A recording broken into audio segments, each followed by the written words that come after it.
T.S. 엘리엇이라는 사람 시인입니다. 4월을 잔인한 달이라고 노래를 했거든요. 여러분들 왜 4월이 잔인한 달일까요? 저에게 있어서 4월은 생명의 달입니다. 여러분들은 어떻게 생각하십니까? T.S. 엘리엇이 말한 그 잔인한 달은 나름대로 의미가 깊습니다. 제가 여러분들께 말씀을 드리는 생명의 달도 마찬가지입니다. 겨우 내내 묵었던 그 단단한 땅을 뚫고 나오는 새싹들의 생명. 얼마나 힘들고 아프겠습니까? 겨우 내내 딱딱하게 굳었던 그 나무를 뚫고 나오는 그 꽃과 그 새싹들도 얼마나 힘겹게 꽃과 가지를 내겠습니까? 아마 그래서 잔인한 달인 것 같습니다. 그런데 4월은요, 또한 생명의 달이기도 합니다. 사느냐, 죽느냐가 결정되는 달이기도 합니다. 비록 딱딱하지만, 비록 뚫리지 않을 것 같은 그런 굳은 땅이지만, 뚫고 나온 생명들은 살 수 있습니다. 그러나 뚫고 나오지 못하면 죽습니다. 4월은 또한 우리 주님의 부활의 달이기도 합니다. 예수 그리스도의 그 부활이 우리의 생명 되시는 소중한 생명의 달이기도 합니다. 우리는 그 부활의 생명을 믿습니다. 그 부활의 주님 앞에 나와 함께 예배하는 우리 모든 애화교회 성도님 여러분들 환영하고 축복합니다. 이 시간 우리에게 주시는 그 말씀을 통해서 우리에게 또한 생명의 그 소중함, 예수 그리스도의 그 구원의 의미를 깊이 깨닫는 이 시간 되기를 간절히 소망해 봅니다.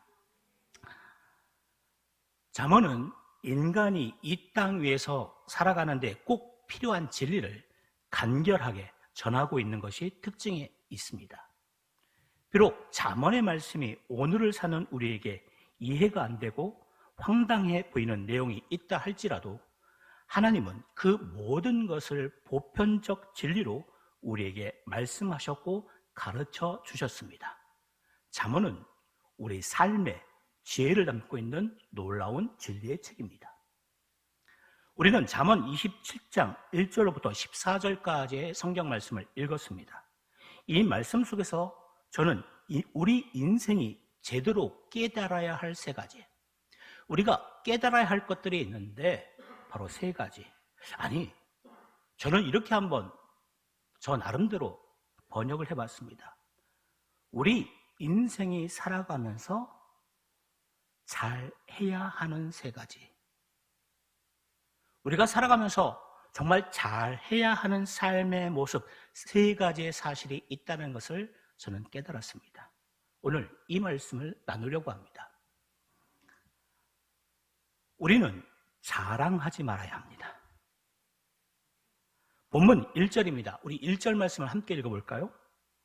너는 내일 일을 자랑하지 말라.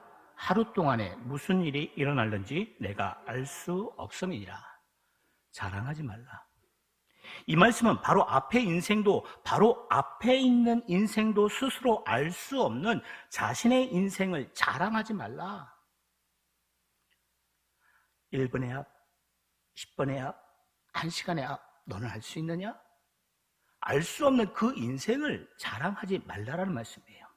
모세는 시편 90편 10절에서 인생을 노래하기를 이렇게 노력했습니다. 시편 90편 10절 말씀도 함께 읽어볼까요? 시작. 우리의 연수가 70이요 강건하면 80이라도 그 연수의 자랑은 수고와 슬픔뿐이요 신속히 가니 우리가 날아가나이다. 인생이 덧없이 날아간다라고 표현합니다. 그는 또한 인생을 말할 때에 시편 90편 3절에선 티끌이라고 하였습니다. 티끌. 또한 4절 보면은 한순간이라고 했습니다. 6절에 보면 아침에 돋는 풀과 같고 피었다 지는 꽃과 같다라고도 했습니다. 시편 39편 5절에서는 우리의 인생이 한 뼘 길이, 요 한 뼘 길이만큼 되게 하셨다는 거예요.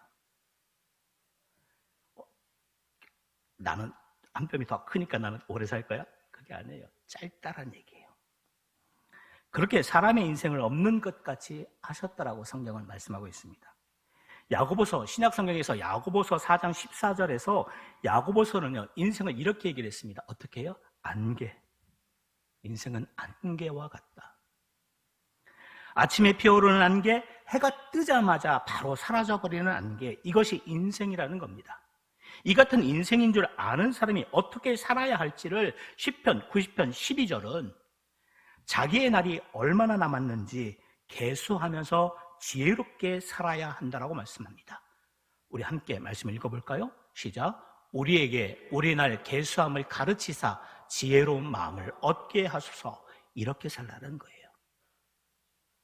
티끌 같은 인생, 한순간 같은 인생, 아침에 돋는 풀과 같고 피었다 지는 꽃과 같은 인생, 이 한 뼘 길만큼 그 짧은 인생을 자기에게 주어진 그 날을 계수할 수 있는 지혜, 그 지혜로운 마음을 가지고 살라는 거예요. 그렇다면 잠언의 저자는 왜 인생의 날을, 인생의 내일을 자랑하지 말라고 하였을까요? 왜 자랑하지 말라? 한 번밖에 없는 내 인생인데 내가 자랑하면서 살면 좀 어때? 그게 아니라 잠언의 저자는 자랑하지 말라라고 분명히 말씀하고 있습니다. 왜 그러냐면 첫째는 인생이 짧기 때문에 그래요. 이미 말씀드렸지만 우리의 인생은 잠깐 있다가 없어지는 안개입니다. 70이요 강건하면 80 인생입니다. 성경은 이런 인생을 한순간 같다고 했습니다. 날아간다고 했습니다. 이사야서 40장 6절에서 이사야는요, 모든 육체는 풀이요 그의 모든 아름다움은 들의 꽃과 같으니라고 했습니다. 연약하고 쉽게 사라진다는 의미예요. 베드로도요, 사람의 인생을 이렇게 표현하고 있습니다. 베드로는요, 인생을 텐트, 장막이라고 비유했어요. 베드로후서 1장 13절에서 14절까지 말씀이 있는데요, 베드로는 인생은 장막이야. 여러분들 캠핑을 좋아하시는 분들은 아실 거예요. 캠핑 가시면은 텐트 치시잖아요. 텐트가 아무리 그럴싸하고 아무리 멋져도 그 텐트 안에서 계속 사실 겁니까? 아닙니다. 본집은 따로 있어요. 텐트는 잠깐 거주하는 장소일 뿐입니다. 시간이 되면 다시 걷어서 다시 돌아가야 할 장소가 따로 있습니다. 따라서 인생은 아무리 귀한 것을 이 땅에서 갖고 많은 부요를 이루었을지라도 인간 이상, 자신 그 자체 이상이 될 수 없다라는 사실입니다. 여러분들 한자 수거 중에서 화무십일홍이라는 단어가 있는 걸 아시죠? 화무십일홍. 꽃이 피어 아름다워 봤자 십일홍, 그 붉음이 열흘을 가지 못한다라는 말씀이에요. 벚꽃이 만개했죠. 개나리가 만개했죠. 진달래가 만개했죠. 참 예뻐요. 근데 며칠 못 갈 겁니다. 그렇게 아름다운 꽃도 열을 넘기지 못한다고 합니다. 우리 인생이 이처럼 짧은 것을 안다면 좀 더 가치 있는 일을 위해서 살아가는 지혜가 그래서 필요한 겁니다. 교만하지 말고 더욱 겸손하게 살아야 합니다. 여러분들 자랑하지 말라는 얘기는 교만하지 말라는 얘기예요. 하나님 앞에서나 사람 앞에서 교만하지 말라는 얘기예요. 인생을 자랑하지 말아야 될 두 번째가 이유가 있어요. 인생은요, 전적으로 누구의? 하나님의 절대적인 주권 속에 있기 때문에 그렇습니다. 나의 인생, 여러분들의 인생, 내 거야? 아닙니다. 나의 인생, 여러분들의 인생, 아니 모든 사람의 인생은 하나님의 절대적인 그 주권 안에 놓여 있습니다. 누가복음 12장에 보시면 여러분들 어리석은 부자의 비유가 나와 있습니다. 잘 알고 있는 비유이시죠? 한 부자가 있었습니다. 그해 농사가 잘 되었어요. 너무 잘 되어서 너무 풍성하다 보니까 창고가 부족했습니다. 부자다 보니까 창고도 많이 갖고 있었는데 그 많은 창고도 다 부족했어요. 그래서 이 부자가 생각을 합니다. 다시 창고를 더 크게 증축하고 많은 곡식들을 그 창고 안에 다 들여놓자 보기만 해도 좋았어요. 왜요? 내 거니까. 그리고 스스로 위로하기를 내 영혼아 열에 쓸 물건을 많이 쌓아두었으니 평안히 쉬고 먹고 마시고 즐거워하자, 이렇게 말합니다. 그때 하나님께서 그 부자에게 말씀하십니다. 어리석은 자여, 오늘 밤에 내 영혼을 도로 찾으리니 그러면 내 준비한 것이 누구의 것이 되겠느냐? 그리고 또 한 가지의 말씀을 덧붙이시죠. 자기를 위하여 재물을 쌓아두고 하나님께 대하여 부유하지 못한 자가 이와 같으니라 라고 말씀합니다. 우리의 생명이 재물에 많고 적음에 있지 않습니다. 우리의 생명이 권세에 크고 작음에 있지도 않습니다. 오직 하나님의 주권에 의해서 되어진다는 사실을 우리는 결코 잊지 말아야 합니다. 생명을 주관하신 하나님, 우리의 생명을 취하시는 분도 하나님이시고 우리의 생명을 다시 살리시는 분도 하나님이시라는 그 사실, 그 주권을 우리는 인정하며 살아야 합니다. 그렇기에 우리는 많은 것을 소유하고 있다 할지라도 그것을 의지하거나 자랑하지 말아야 하며, 반대로 소유한 것이 적고 어려워도 낙심하지도 말아야 합니다. 다만 하나님 앞에서 주어진 자신의 인생에 진실함으로 최선을 다하는 삶을 하나님께서 기뻐하신다는 것을 알고 여러분들의 삶이 하나님 안에서 승리하시기 바랍니다. 인생을 자랑하지 말라는 세 번째 이유가 있어요. 내일 일을 아무도 알지 못하기 때문에 그래요. 하루 동안에도 무슨 일이 일어날지 아무도 모릅니다. 혹시 예언의 능력을 갖고 계신 분들 계십니까? 하나님의 그 놀라운 은혜를 갖고 계신 분들 계십니까? 근데 대부분의 사람, 아니 많은 사람들은 내일 일 한 치 앞의 일을 아무도 알 수 없습니다. 어제의 영광을 누리던 자가 오늘은 수치를 당하기도 합니다. 어제의 권력을 갖고 있던 자가 오늘은 타락하기도 합니다. 어제는 천대받던 자가 오늘은 영광을 누릴 수도 있습니다. 그래서 옛말에 사람 팔자 시간 문제다라는 말도 있는 것 같습니다.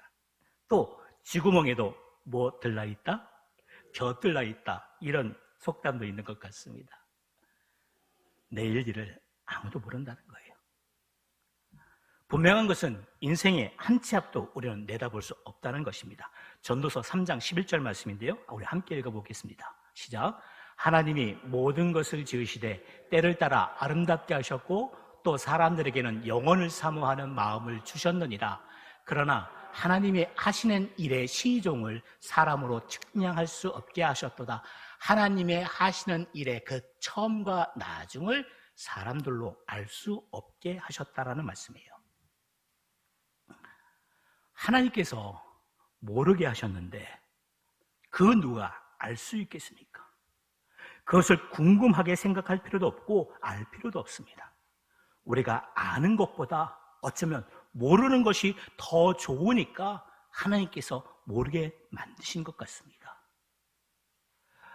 그러나 한 가지 분명한 것이 있습니다. 인생은 반드시 두 가지의 일이 교차된다는 것입니다. 형통할 때가 있으면 불통할 때가 있어요. 불통할 때가 있으면 반대로 형통할 때도 있습니다. 인생이 모두 형통한 일만 생긴 것도 아닙니다. 또 분통한 일, 괴로운 일만 생기는 것도 아닙니다. 이 둘이 교차하는 것이 인생입니다. 우리가 밤을 만나면 아침도 오리라는 것을 알고 있지요? 이와 같이 햇빛 찬란한 아침을 맞이하신 분은 밤도 오리라고 생각하고 겸손히 살아야 돼요. 한 치 앞도 모르는 인생이기에 교만하지 말고 자랑하지 말아야 합니다. 우리의 준비한 것이 완벽할지라도, 우리의 계획이 완벽할지라도, 우리의 행위가 다 옳을지라도, 쌓아놓은 덕이 많을지라도 장래를 장담하거나 자랑하지 말아야 됩니다. 그럴수록 우리는 더욱 하나님께 자신을 전적으로 맡기고 하나님의 뜻대로 나의 삶이 이루어지기를 더욱더 간절히 기도해야 합니다. 고백록이라는 책, 참회록이라는 책을 읽어보신 분들도 계실 것이고 많은 분들이 잘 알고 있는 책입니다. 고백록, 참회록이라는 책은 아우구스티누스라는 암브로시우스의 주교가 기록한 책입니다. 그 책에 이런 문장이 있습니다. 여러분은 오직 한 번만 이 세상을 지나갑니다. 그러므로 이 지나가는 도중에 친절을 베풀 일이나 누구를 도와줄 일이나 순종하고 봉사하고 섬길 일이 있거든 그것을 절대로 미루지 말고 등한히 하지 않고 즉시 행하십시오. 왜냐하면 여러분은 이 길을 다시 통과할 수 없기 때문입니다. 우리의 삶에서 선을 베풀 수 있는 일, 그 순간이 다시 돌아오지 못할 수도 있다는 얘기예요. 내가 이렇게 선을 베풀 수 있는 그 순간이 왔을 때에 미루지 않고 바로 즉시 행하는 것, 이게 중요하다는 아우구스티누스의 권면이었습니다. 인도의 시인 타골이라는 시인도 여러분들 잘 아실 겁니다. 타골은 이렇게 얘기를 했어요. 그의 인생의 황혼에 나는 나이가 점점 더 많아가므로 이젠 내가 젓는 노를 의지하지 아니하고 돛을 높이 달고 바람을 의지하노라. 여러분들 언젠가는 우리의 인생의 노를 내가 잡고서 주도적으로 저을 때가 있었는데 어느 순간만 되면 이 노를 젓는 것이 힘들어질 때가 있어요. 왜요? 힘이 점점 빠져나가기 때문에. 내 인생을 청년의 때에, 장년의 때에 주도적으로 내 마음대로 계획하고 열심히 살아가면서 살아왔는데 어느 한순간에 그 힘이 점점 빠질 때가 있어요. 더 이상 노를 젓지 못할 때가 있어요. 여러분들, 그때가 바로 그 순간이 우리의 믿음이라는 돛을 높이 들어 올릴 때입니다. 믿음. 왜요? 그리고 불어오는 성령의 바람을 의지할 때입니다. 내가 아니에요. 하나님의 그 성령의 바람이 인도하시는 대로 하나님의 그 인도하심에 따라 나의 주도권을 넘기는 거예요. 노년의 때 아닙니다. 장년의 때 아닙니다. 우리가 하나님을 만나는 그 순간부터 우리의 인생의 노는 하나님 앞에 의지해야 합니다. 모든 인생의 주권자 되신 하나님께서 인도하시는 대로 순종하며 살아가야 합니다. 오늘 내게 무엇이 있다고 자랑하지 말고 무엇이 부족하다고 원만하지 말고 내일 일을 위하여 염려하지 말아야 합니다. 공중에 나는 새도 먹이시고 들에 있는 백합화도 키우시는 하나님께서 우리의 삶을 축복하여 주실 것을 우리는 분명히 믿습니다. 우리 인생이 잘 해야 될 두 번째는요, 분노를 잘 다스려야 합니다. 화를 잘 다스려야 해요. 본문 3절, 4절 말씀을 우리 함께 읽어볼까요? 함께 읽어봅시다. 시작. 돌은 무겁고 모래도 가볍지 아니하거니와 미련한 자의 분노는 이 둘보다 무거우니라. 분은 잔인하고 노는 창수 같거니와 투기 앞에야 누가 서리요. 돌도 무거워서 가라앉아요. 작은 모래도 무거워서 가라앉아요. 그런데 이 둘보다 더 무거운 게 있는데 그게 분이래요. 분을 품고 있는 사람은 분을 품고 있는 동안에 결코 편안할 수가 없습니다. 여러분들 화병 있는 분들 계세요? 이 가슴에 뭔가 응어리진 것, 그것을 품고 계신 분들 계십니까? 그 분이라는 것, 그 화라는 것, 그것을 품었을 때 평안하셨던 분들 계십니까? 결코 없을 겁니다. 성경은 단 한 곳에서도 분을 내거나 노를 발하라고 권면하시는 것이 없습니다. 에베소서 4장 26절인데요. 이 말씀을 함께 볼까요? 분을 내어도 어떻게 해요? 죄를 짓지 말며 해가 지도록 어떻게 하라고요? 분을 품지 말고 분을 품지 말아라. 사람이 흥분하면요, 나오는 대로 말해요. 사람이 분을 내면, 화를 내면요, 정죄되지 않은 언어로 이 말을 토해내요. 그리고 되는 대로 행동해요. 절제되지 않은 행동이 우리 몸으로 나타나요. 결국 이렇게 하면 그 삶이 추해지고 자신의 추악함만 드러날 뿐이죠. 거기서 끝나면 그래도 다행입니다. 타인에게 막대한 피해를 주기도 해요. 다른 사람에게 큰 피해를 주기도 한다는 겁니다. 따라서 미련한 자가 분을 내고 노를 발하면 어떻게 해야 될까요? 그 자리를 피하는 게 상책입니다. 어리석은 자가 화를 내고 분을 내면 그를 상대하는 것이 아니라 어쩌면 그 자리에서 피하는 것이 상책일 것 같습니다. 만일 여러분의 삶 속에서 분노가 치밀어 오르는 일이 있거든, 잠시 시간을 내어서요, 하늘을 우러러 기도하십시오. 본문 4절 우리 함께 볼까요? 분에 대한 말이 있는데요, 본문 4절, 분은 어떻다? 잔인하고 노는 창수 같다라고 말씀하고 있어요. 분은 잔인해야 돼요. 분은 심하게 울렁이는 물과 같대요. 비바람 창수가 났다가도 그것이 어떻게 됩니까? 항상 그렇게 막 울렁입니까? 시간이 지나면 잔잔히 가라집니다. 마찬가지로 분노도요, 우리가 하늘을 우러러 기도할 때에 그 화도, 그 분노도 시간이 지나면 차차 사그라집니다. 격언이 있죠. 화날 때 참을 진짜 3개를 쓰면 뭐도 면한다? 살인도 면한다. 우리의 조상들의 그 지혜가 참 놀랍죠.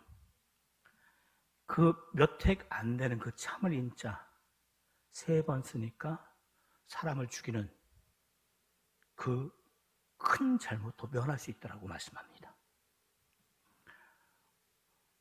화가 치밀고 분노가 치밀고 도저히 주체하지 못할 때에 잠시 시간을 내어 하늘을 우러러 기도하십시오.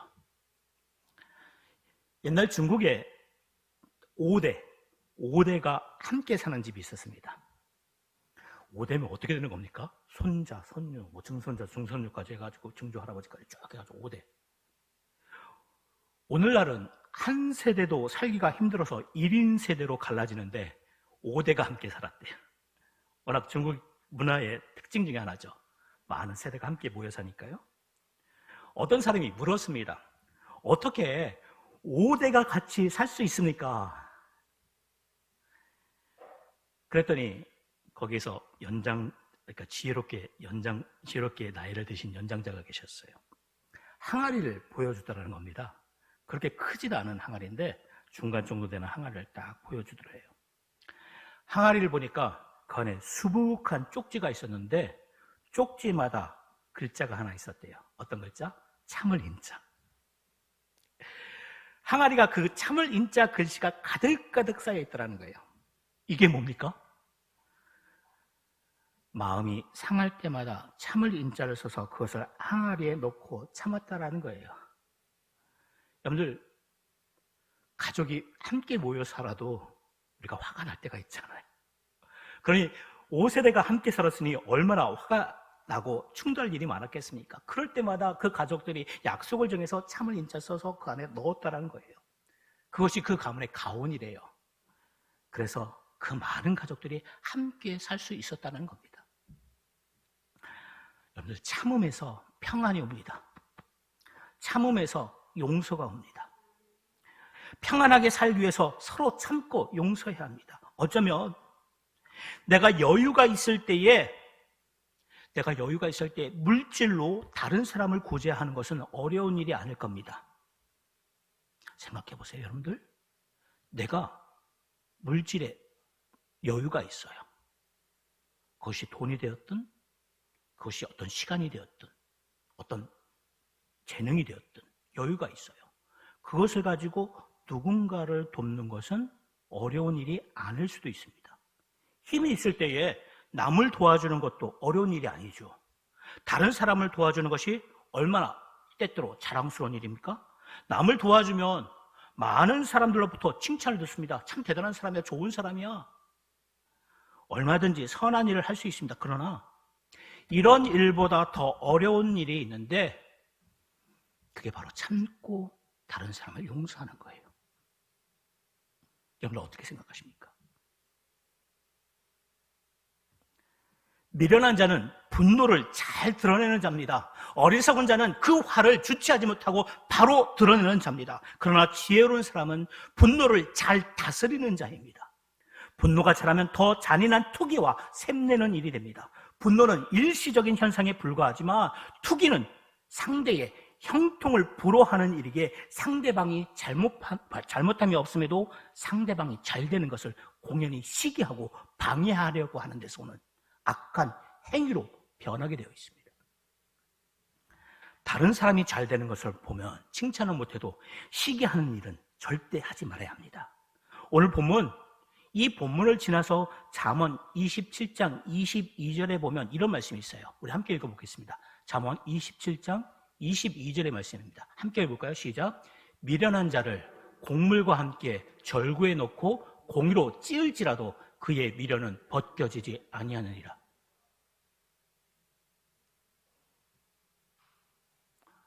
미련한 자를 절구에 넣어서 곡물과 함께 공이로 찢는데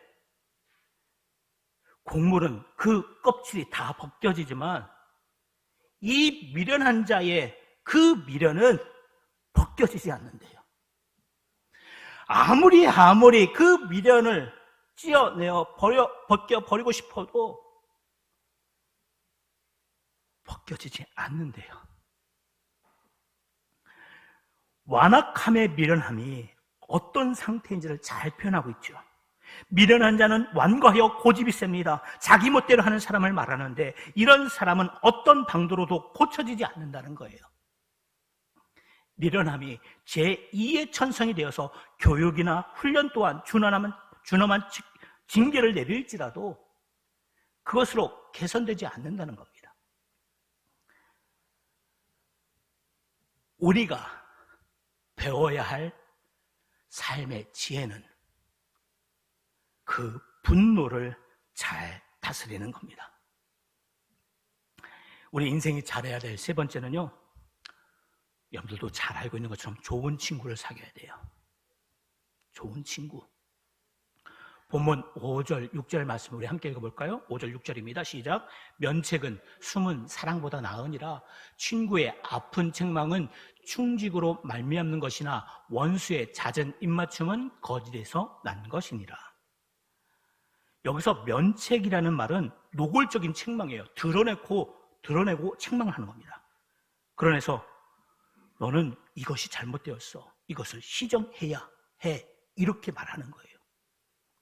이를 잘 받으면 악에 빠지지 않고 멸망당함을 면케 됩니다. 그러나 원수의 잦은 입맞춤은 거짓에서 난 것이래요. 오늘 친구가 아픈 책망에 면책을 하는 것은 우리에게 양약입니다. 그런데 원수, 우리를 질투하고 시기하고 우리에게 분내고 화내는 사람들이 하는 그 입맞춤, 달콤한 말은 거짓이래요. 여러분들, 입맞춘다는 것은 아부행위를 말합니다. 아부행위. 내용이 없는 겉만 번지르한 말입니다. 진실함이 안 담긴 그 겉만 부드러운, 겉만 번지르한 말. 원수가 특별히 잘해주고 칭찬해주고 친절을 베풀어주는 것은 그 속에 다른 뜻이 반드시 숨어 있습니다. 상대를 해코지 할 의지가 담겨 있다는 말입니다. 중국의 성인 중에 하나, 노자는 이런 말씀을 했습니다. 믿음성 있는 말은 아름답지 않고 아름다운 말은 믿음성이 없다. 믿을 수 있는 말은요, 뭔가 내가 받고 싶지 않아요. 근데 듣기 좋은 말은 믿을 수가 없어요. 귀에 듣기 좋은 말은 유익된 말보다는 아첨의 말이 더욱 많다는 말입니다. 성경도 면책의 말은 당장에는 듣기가 힘들어도 나중에는 좋은 양약이 된다고 말씀합니다. 따라서 충고를 즐겨 들을 줄 아는 사람이 여러분들 지혜로운 사람이에요. 그리고 지혜로운 사람만이 반대로 또한 면책도 할 수 있습니다. 어리석은 자의 면책은 여러분들 듣지 않으셔도 됩니다. 화를 내고 분내는 사람들의 그 드러내는 말은 우리가 피할 수 있습니다. 그런데 지혜로운 사람이 해주는 그 면책의 말은 반드시 우리가 들어야 됩니다. 예수님의 12제자들 여러분들 잘 아실 겁니다. 예수님의 12제자들 중에서 예수님의 얼굴에 입맞춤함으로 예수님을 대접한 사람이 딱 한 사람이 있어요. 예수님의 이 볼에 입맞춤함으로 예수님을 받아들인 사람이 딱 한 사람이 있습니다. 누구였습니까? 가룟 유다였어요. 예수님을 사랑하기 때문에 입맞췄을까요? 아닙니다. 이 입맞춤은 원수들에게 내가 입을 맞추는 이 사람이 예수이니 이 사람을 잡아 가라라는 악한 음모요 해코지하고자 하는 마음의 표시였어요. 그러므로 악한 자가 참된 마음 없이 호의를 베풀면 삼가 긴장하고 주의해야 합니다. 좋은 친구는 어떤 사람일까요? 누구일까요? 본문 9절입니다. 본문 9절의 말씀을 우리 함께 읽어보도록 하겠습니다. 시작. 기름과 향이 사람의 마음을 즐겁게 하나니 친구의 충성된 권고가 이와 같이 아름다우니라. 좋은 친구는요, 충성된 권고를 해줄 수 있는 사람이 좋은 친구예요. 흉금을 털어놓고 삶을 이야기할 수 있는 친구가 있다는 것은 여러분들 축복입니다. 아무리 이야기해도 허물이 되지 아니할 뿐만 아니라 친구의 허물을 분명히 말해줄 수 있는 그런 친구가 좋은 친구입니다. 그런 친구의 충정 어린 충고를 잘 받아줄 줄 아는 친구가 되어야 합니다. 또한 좋은 친구는요, 교제에 즐거움이 있어야 됩니다. 사귐에 즐거움이 있어야 돼요. 본문의 기름과 향은 기분을 돋구어주는 역할을 하거든요. 기름과 향은 사람의 기분을 업시켜주는 그런 역할을 합니다. 이렇듯 진정한 친구와의 사귐, 친구와의 만남은 즐거움이 있어야 돼요. 만났는데 기쁘지 않아요. 만났는데 할 얘기가 없어요. 만났는데 빨리 헤어지고 싶어요. 그게 아닙니다. 좋은 친구는 같이 있는 것만으로도 내가 즐거울 수 있는, 내가 기뻐할 수 있는 친구. 만날수록 부담되고 괴롭다면 좋은 친구가 아니죠. 좋은 친구는 교제에 즐거움이 있는 친구입니다. 또 좋은 친구는요, 환난 날에 내가 어렵고 고통스럽고 아플 때에 도움이 되는 친구입니다. 본문 10절 말씀 한번 여러분들 잘 읽어보세요. 본문 10절 말씀 우리 함께 읽어보겠습니다. 시작. 내 친구와 내 아비의 친구를 버리지 말며 내 환난 날에 형제의 집에 들어가지 말지어다. 가까운 이웃이 먼 형제보다 나으니라.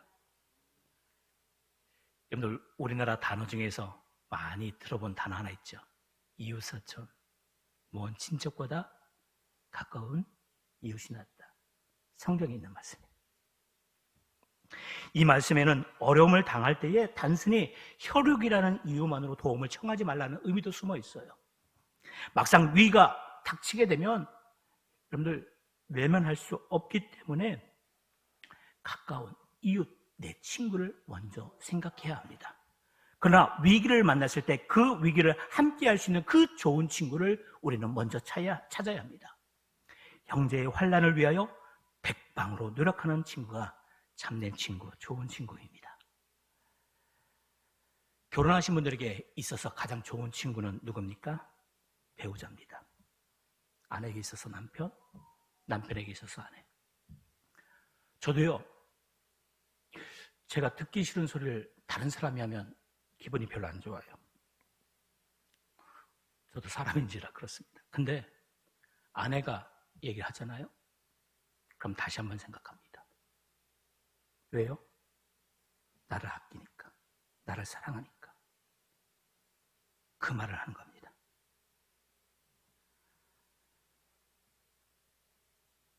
우리가 행복할 수 있는, 우리가 기뻐할 수 있는, 우리가 감사할 수 있는 가장 큰 이유 하나가 뭔지 아십니까?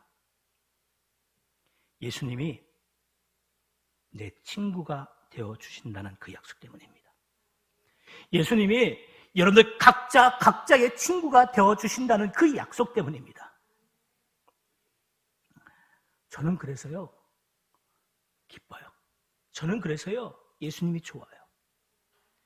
왜요? 예수님이 내 친구니까. 예수님께서 여러분들의 친구니까 저는 그래서 좋아요. 예수님께서도 우리의 가장 좋은 친구가 되어주신다. 그리고 그분은 어떻게 하셨습니까? 우리를 위해 목숨까지 주셨죠. 모든 환난에서 건지시죠. 보호하시죠. 이기게 하시죠. 그 일을 우리와 지금도 함께 하신다라는 그 축복의 약속을 지금도 우리에게 들려주고 계십니다. 요한복음 15장 13절 이 말씀을 함께 읽어볼까요? 시작. 사람이 친구를 위하여 자기 목숨을 버리면 이보다 더 큰 사랑이 없나니.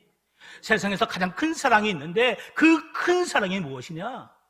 친구를 위해서 자기 목숨을 버리는 일이에요. 그러면서 예수님께서 이어서 한 말씀하십니다. 너희는 내가 명하는 대로 행하면 곧 나의 친구라. 너희는 내 친구야. 너희는 내 친구야. 그 약속하시면서 어떻게 하셨습니까? 실제로 저와 여러분들을 위해서 자신의 생명을 내어주셨어요. 가장 큰 사랑을 행동으로 확증해 주셨어요. 예수님은 우리의 좋은 친구가 되어주십니다. 말씀을 정리합니다. 우리는 내일 일을 알지 못하기에 자랑하지 말고 교만하지 말고 분노를 잘 참고 다스리되 소망 없는 미련한 자가 되지 않기를 기도하며 우리를 사랑하셔서 우리의 좋은 친구가 되어주신 예수님처럼 이 세상에서도 좋은 친구를 사귀어 잘 사는 인생을 살아가는 우리 모두가 되기를 우리 주 예수 그리스도 이름으로 축원합니다.